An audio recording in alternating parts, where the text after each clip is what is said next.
আজকের ভিডিওতে থাকবে ইমানের শাখা ৭৭ পরস্পর সংশোধন সম্পর্কে। আসসালামু আলাইকুম ওয়া রাহমাতুল্লাহি ওয়া বারাকাতুহু।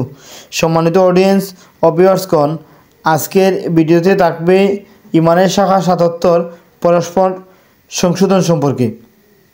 এ প্রসঙ্গে আল্লাহ রাব্বুল আলামিন বলেন,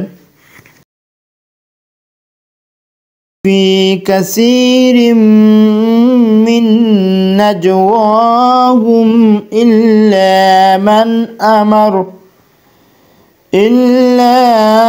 মান আমারা বিসাদাকাতিন আও মা'রুফিন আও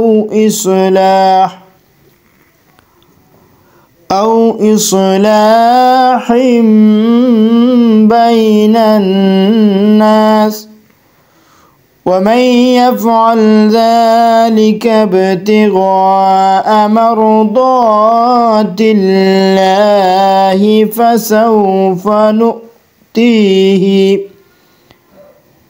فسوف نؤتيه أجرا عظيما। লোকদের গোপন সলা পরামর্শে কোনো কল্যাণ থাকে না, তবে কেউ যদি কাউকে দান খয়রাতের উপদেশ দেয় কিংবা কোনো ভালো কাজের জন্য অথবা লোকদের পরস্পরের কাজকর্ম সংশোধনের নিমিত্তে কাউকে কিছু বলা হয়, তা অবশ্যই ভালো কথা। আল্লাহ সন্তোষ লাভের জন্য যে এরূপ করবে, আমরা তাকে খুব বড় প্রতিফল দেব। আরেক জায়গায় বলা আছে, অর্থাৎ সূরা হুজরাতের 10 নং আয়াতে আল্লাহ বলেন, ইন্নামাল মুমিনুনা ইখওয়াতুন ফাসলিহু বাইনা আখাওয়াইকুম। মুমিন তো পরস্পরের ভাই, অতএব তোমার ভাইদের পারস্পরিক সম্পর্কে যথাযথভাবে পুনর্গঠিত করে দাও।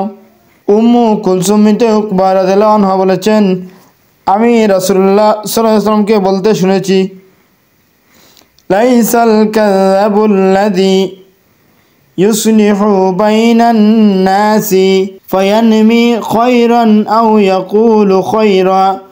পরস্পরের মধ্যে সম্পর্ক উন্নয়নের জন্য কেউ যদি অসত্য কথা বলে তবে সে মিথ্যাবাদী নয়। তিনি আরও বলেন, আমি কোনো বিষয়ে তাকে মিথ্যা বলার অনুমতি দিতে শুনিনি, শুধু 3টি ক্ষেত্র ছাড়া। অর্থাৎ 3টি ক্ষেত্রে মিথ্যা অনুমতি দিয়েছেন। 1. যুদ্ধের সময়, 2. পারস্পরিক সম্পর্ক উন্নয়নের জন্য এবং 3. স্ত্রীর মনোরঞ্জন কিংবা অভিমান ভাঙার জন্য।